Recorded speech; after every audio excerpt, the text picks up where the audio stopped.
Good morning students. आज जो है हम अर्थ मैग्नेटिज्म के बारे में स्टडी करेंगे। जो हमारी अर्थ होती है वो क्या करती है, मैग्नेटिक फील्ड प्रोड्यूस करती है, यानी कि एज ए मैग्नेट बिहेव करती है। इसके कुछ एविडेंस भी हैं कि जो अर्थ है वो हमारी क्या करती है, मैग्नेटिक फील्ड प्रोड्यूस करती है। एविडेंस देख लेते हैं। फर्स्ट एविडेंस क्या है कि यदि हम किसी आयरन ऑब्जेक्ट को ब्यूरिड कर दें अंडर द अर्थ तो कैसे बिहेव करने लगता है, after some time as a magnet behave करने लगता है। क्लियर है। एक सेकेंड एविडेंस यदि हम देखें तो क्या है, जब हम मैग्नेटिक फील्ड लाइन्स ड्रॉ करते हैं तो हमें कुछ पॉइंट्स जिन्हें हम न्यूट्रल पॉइंट्स कहते हैं वो हमें गेट होते हैं जहाँ पर मैग्नेटिक फील्ड एग्जिस्ट नहीं करता है, हम यानी कि वहाँ पर कोई भी मैग्नेटिक फील्ड लाइन शो नहीं होती है। और ये केवल तभी पॉसिबल है जब अर्थ का मैग्नेटिक फील्ड और उस पॉइंट पर जो भी मैग्नेट है उसका जो मैग्नेटिक फील्ड है वो इक्वल और अपोजिट हो जाए। तो ये जो टू एविडेंस हैं ये शो करते हैं कि जो हमारी अर्थ है वो क्या कर रही है, एज ए मैग्नेट बिहेव कर रही है। और जब एज ए मैग्नेट बिहेव कर रही है तो कुछ थ्योरीज भी आई जो एक्सप्लेन करती हैं अर्थ के मैग्नेटिज्म को। उन्हीं में से एक थ्योरी है, ये लेट किया गया कि जो अर्थ का सेंटर है उस पर एक ह्यूज मैग्नेट यानी बहुत बड़ी मैग्नेट क्या की गई है, प्लेस की गई है, जिसकी का जो नॉर्थ पोल है,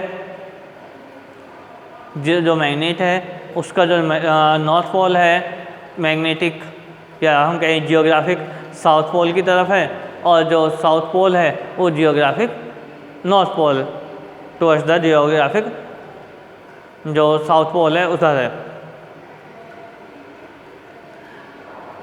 तो ये जो थ्योरी दी गई कि जो अर्थ है उसके सेंटर पर एक ह्यूज मैग्नेट है जिसका north pole geographical south pole है और south pole geographical north pole है, इसको क्या कह दिया गया है, कुछ जो साइंटिस्ट हैं उसको क्या कर देते हैं, फेल कर देते हैं, फेलियर डिक्लेयर कर दी गई।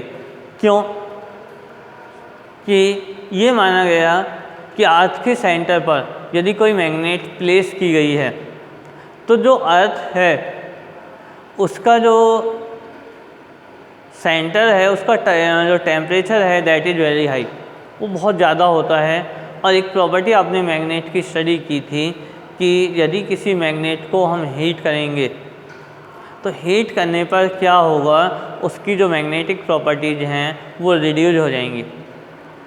लेकिन अभी तक किसी भी स्टडी में ये क्लियर नहीं हुआ है कि अर्थ की जो मैग्नेटिक प्रॉपर्टीज़ हैं वो रिड्यूस हो रही हैं। तो ये जो थ्योरी है कहीं ना कहीं इसको एक्सप्लेन करने में फेल रही कि यदि कोई मैग्नेट प्लेस की गई है वो हीट हो रही है तो हीट होने पर उसकी मैग्नेटिक प्रॉपर्टीज़ कैसे एग्जिस्ट कर रही हैं अभी तक।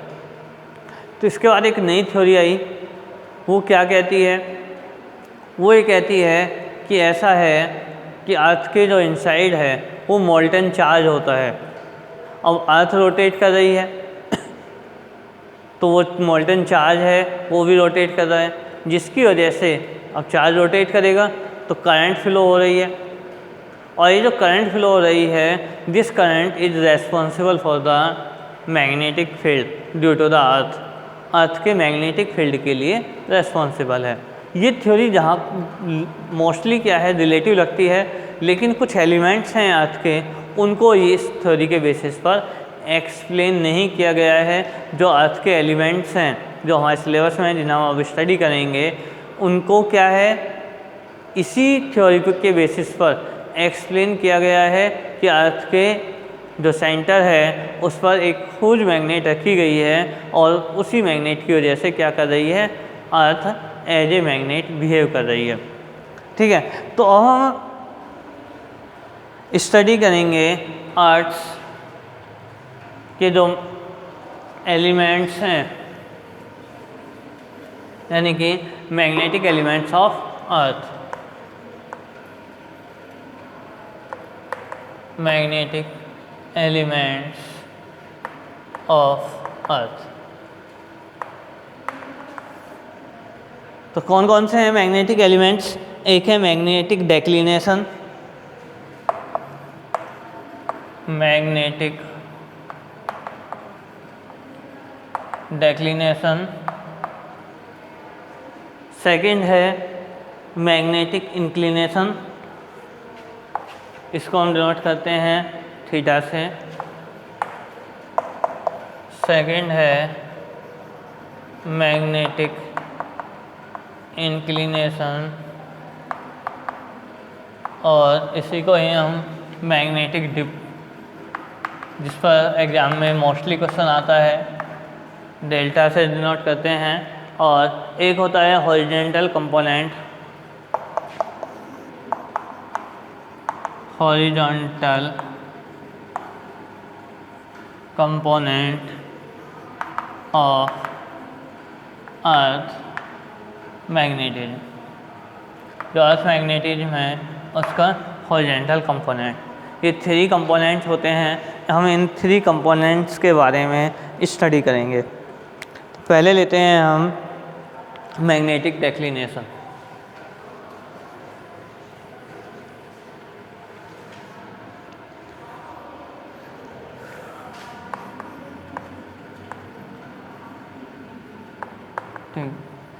डेक्लिनेशन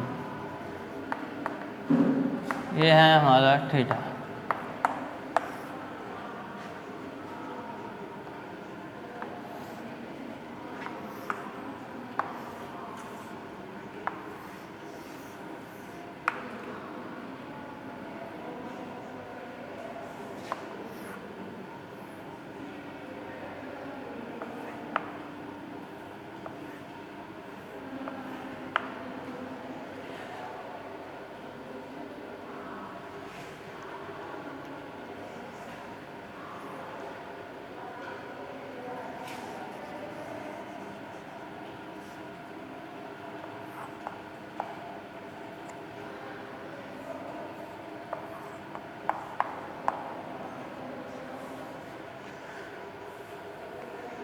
ये थीटा होता है, ये जियोग्राफिक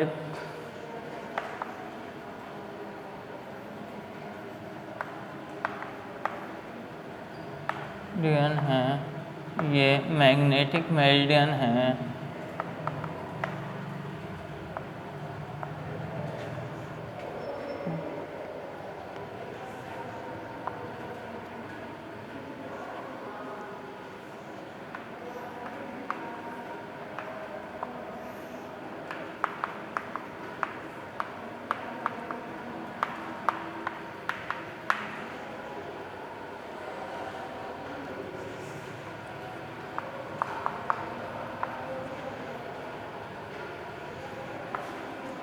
देखिए ये हमने एक फिगर ड्रॉ किया है। ये मैग्नेटिक मेरिडियन, ये जियोग्राफिक मेरिडियन। मैग्नेटिक मेरिडियन और जियोग्राफिक मेरिडियन के बिटवीन जो एंगल होता है उसको हम थीटा यानी कि क्या बोलते हैं, मैग्नेटिक डेक्लिनेशन। तो इसको लिख सकते हैं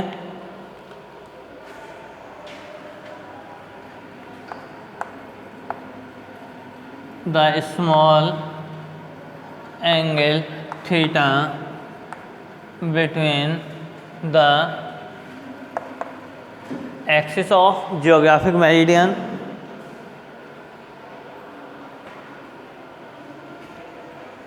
between the axis of geographic meridian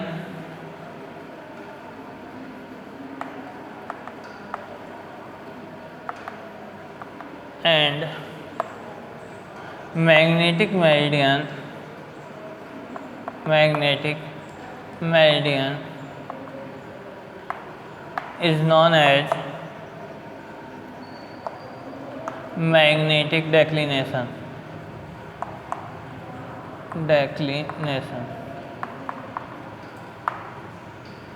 clear है?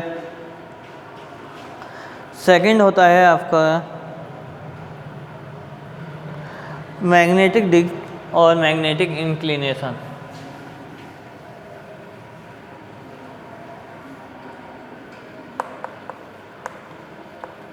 मैग्नेटिक डिप और magnetic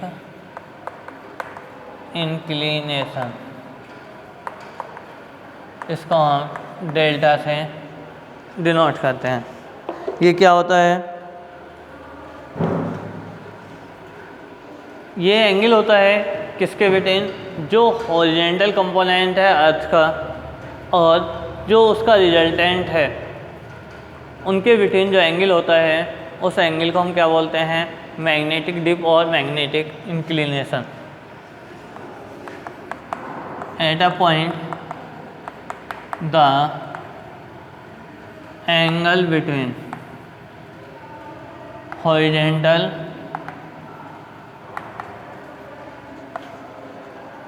component of the earth and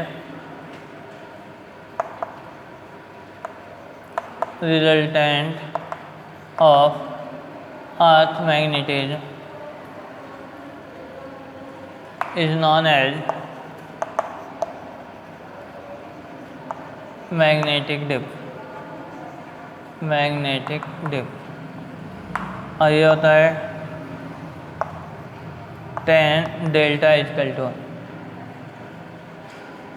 ये 90 डिग्री ये होगा। tan डेल्टा हम फाइंड आउट करें, ये v है तो ये v होगा, तो इसकी वैल्यू आ जाएगी आपकी v upon h। tan delta की वैल्यू क्या आ जाएगी? v upon h। एक होता है horizontal component of the earth,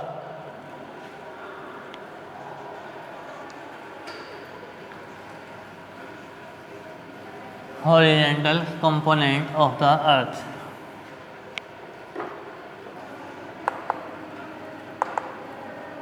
horizontal component of the earth। तो जो अर्थ मैग्नेटिज्म है उसके जो हॉरिजॉन्टल कंपोनेंट को हम क्या बोलते हैं? Horizontal component of the earth. The horizontal component of earth magnetism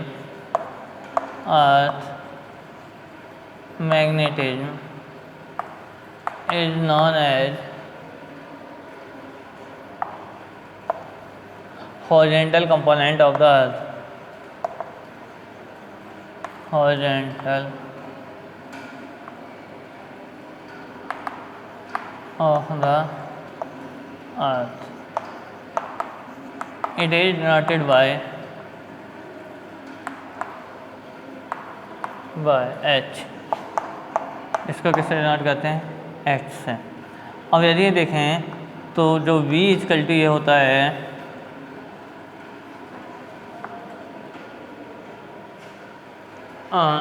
यदि हम v की वैल्यू फाइंड आउट करें तो v इक्वल टू क्या होगा? Sine delta equal to v upon r, और तो v इक्वल टू ये हो जाएगा r साइन डेल्टा, और h इक्वल टू ये हो जाएगा r cos डेल्टा। यदि हम v square plus h square find out करें तो r square sine square delta plus r square cos square delta, r square sine square delta plus cos square delta, इसकी value 1 होती है। तो r square equal to क्या है? v square plus h square, और r की value आ जाती है under root v square plus h square. Clear है? तो ये आपका अर्थ मैग्नेटिज्म पूरा हो गया है। ये जो चैप्टर यूनिट थी थर्ड, ये आपकी कंप्लीट हो गई है। इसके एनसीईआरटी क्वेश्चंस नेक्स्ट वीडियो में हम डिस्कस करेंगे। Thank you.